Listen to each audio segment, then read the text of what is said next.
Hi, you guys. Welcome back to Medicine Tarot. I want to describe effective ceremonial structures that have worked wonders in my life for you today. And I'm going to use an example around money. So, the way that I practice ceremony, it is a moment in time that I spend special focus on and intention to create a specific result. I set into motion a new relationship with a particular thing in my life, right? That is the idea of ceremony in my practices. Now, it sounds super pagan, it sounds weird, it sounds like really out there spiritual stuff and witchy stuff, right? But ceremony is ancient and it just means to commemorate, to invoke a practice to do that, right? And so we can definitely do that. And it can be sacred. It is sacred. And that's why it's special. But we can obviously do it for the benefit of our lives. Now, the title of this video is called How to Manifest Money, right? And I would like to share my personal ideas and opinions around that. I don't know what you think, but in my opinion, money doesn't show up at your doorstep, does it? It does if you are living inside of a system, if you're creating the kind of things, whatever that is, a product, a service, a thingy, right? To generate some kind of motion into the world and to in reverse get finances for it. So what is it that we're actually manifesting? We're manifesting that system. We're manifesting that action. We're manifesting that foundation for ourselves, right? That's just my 2 cents. And I just last word about that. I do feel very upset when I hear people kind of selling products that say like, oh, you're going to clear your money blocks with this thingy, and then all of a sudden all this money is going to come into your life and da, da, da. I feel like it's taking advantage of people who actually need money.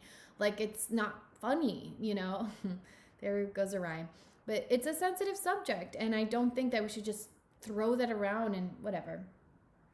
Anyway,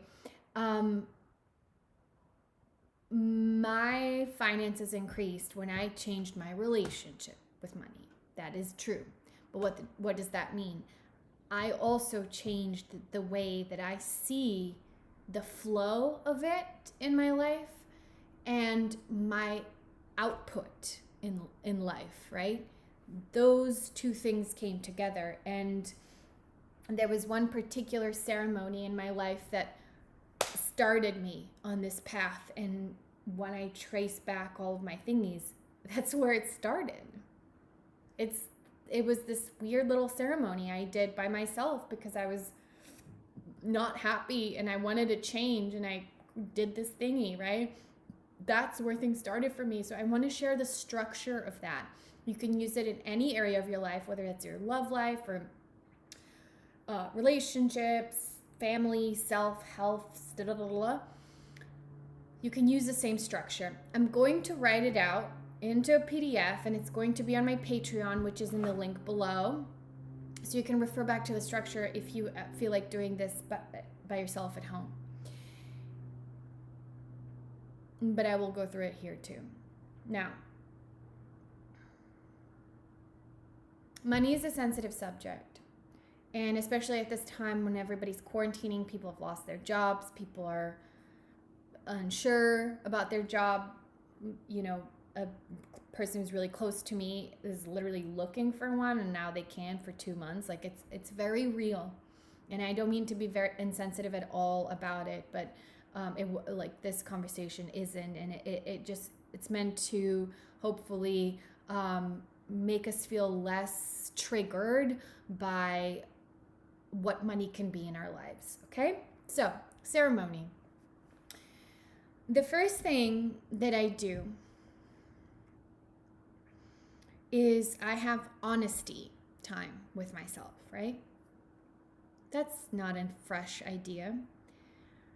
But what is profound and new about the idea of honesty is the commitment and the understanding of the depth behind how we can practice that thing we call honesty. Now, when I say that word, it sounds like don't lie, right? Honest, when I say be honest, it sounds like before you were lying potentially. And certainly with money, it's like we don't discuss how much is in our bank account. We don't. But maybe we should. Maybe in the comments we should all write down how much we have in our bank account to free ourselves from that. I'm just kidding. But seriously, there is this kind of wall that society readily accepts is going on with every human being. And it's necessary. We have to protect ourselves. But what ends up happening is we protect ourselves from ourselves.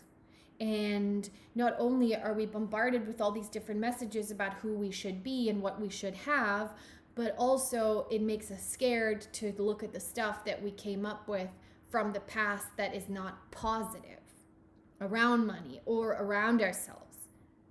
We're constantly like shoved down.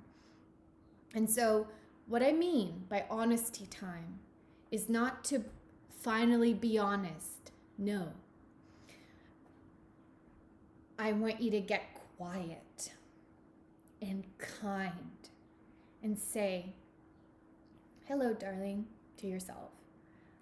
Hey, darling, don't worry. I'm not here to judge you. Tell me how you feel about this thing. What have you come up with so far? What are the thoughts you've come up with? And sit there and write them down. You're allowing the layers of your mind to say, I'm scared. I'm scared. Even though I feel safe, I feel uncertain. I feel blah, blah, whatever. Ask that inner part of you. Talk about your parents. Talk about people around you. Talk about the long haul, this long struggle you've gone through. Write about the things honestly. And when I mean honestly, I mean go deep into that little younger part of you and describe what it has experience, what it has had to see. We see people struggle. We have seen people die because they didn't have enough money for health care. We've seen people, to this day, we see people, getting killed because of money. Our world has, I don't have to tell you, So, and this may come up or it may not. Maybe you have something else going on. Maybe you feel great or something. It doesn't matter. The point is that this quiet time will give you time to think about, what did my parents go through? How was my mom's relationship with money, my dad's? What are my siblings doing? Do you think they have some of the same fears? Whatever, right? Get quiet, get honest. It will serve a great purpose, I promise. I'm not just asking you to wallow, okay? So that's the first part. When you see that, okay, when you see what you wrote and you can, it's right there. Think of the person who's living inside of this reality. Forget that it's you, but think of what this person is experiencing. What is their foundation like, etc., right? You will intuitively understand what parts you no longer want to be a part of, what parts you no longer want to experience, or what fears you no longer want to prolong, okay? Then I want you to write out, I call them stabilization ideas. They're like intentions, okay? That's the next part. You're writing out intentions. But the intentions aren't about making more money. They're intentions of how you will feel with money in the future after the ceremony. What are the emotional intentions and potentially the perspective intentions around this thing called money? Okay? So emotional and perspective. When I say emotional, I'm talking about how it will feel. So these are intentions. Then I want you to find real life examples of people that are living this reality. It could be your aunt, it could be your grandma, it could be anybody. People who are right there, people who are experiencing it, whatever these intentions are. People who have grown. They were where you are today, now they're over here. I want to go in that direction, right? So there are intentions of perspective and emotional connection to this thing. Now, once you've done that, okay, step number 3, I want you to think of the relationship you have with money. And this is what I want you to do. I want you to sit down and close your eyes and practice the most powerful agent of change there is. It's called visualization. But I don't want you to visualize having a bunch of money. No. I don't want you to write down how much money you want to make next year. No. This is not about dreaming. This is about changing the core energetic connection. Once you do that, you can actually manifest. That's where the block comes from, is the relationship. That's why these people out there are still making money on you. You know what I mean? Because they're not teaching relationship to the degree that it needs to be taught. Anyway. The third part is relationship. So, how do you change that? Close your eyes. And I want you to personify money. I want you to see it as a thing, a being, a person, whatever. And I want you to talk to it if you want. Feel it, smell it. Ask it questions. How do you live in my life? I want you to sense where money is coming to you. If you close your eyes, where does it feel like there's money? Where does money come from? For me, it feels like it's right here and right there. There's almost never anything here. I don't know what that's about. There's support from behind. That's how, I don't know who that is. That's just, but, right? There's all this, there's energy behind it that you can sense easily. But put yourself in that space of like, this is how it feels in my life. Imagine money in the world. How much is there? How does it trickle into your life? How does it not trickle into your life? I want you to get comfortable. When you personify money, you're going to find that there may be weird darkness, or like it's like dark in there, or money smells weird, or it's fine, but get close to it. Do you feel like you can touch it? What does it really represent? Is it a person that is like famous, or is it like the symbol of power? Like, what is happening? And I want you to start speaking to it. I now befriend you. You are my friend. This is what would be comfortable for me to make per month.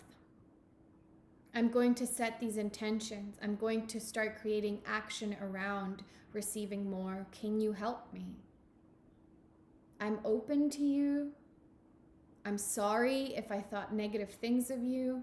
I'm sorry if I shunned you because of other people. I want to create a new relationship in integrity, in comfort, happiness, softness.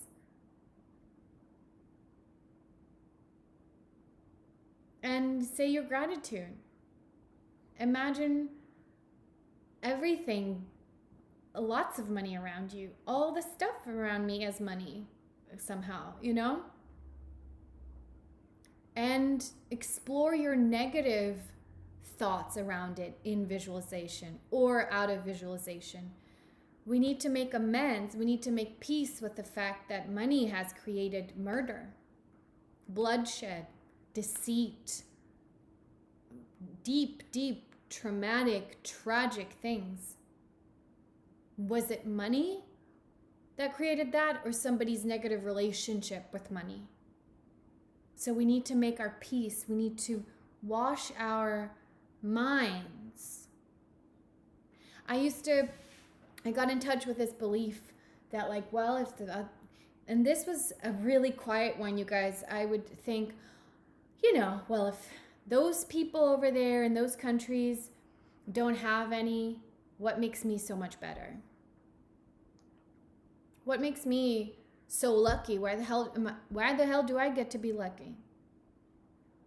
And then I slowly, in my intention setting, I said, how can I help them? How can I help anyone? How can I be of service if I don't receive?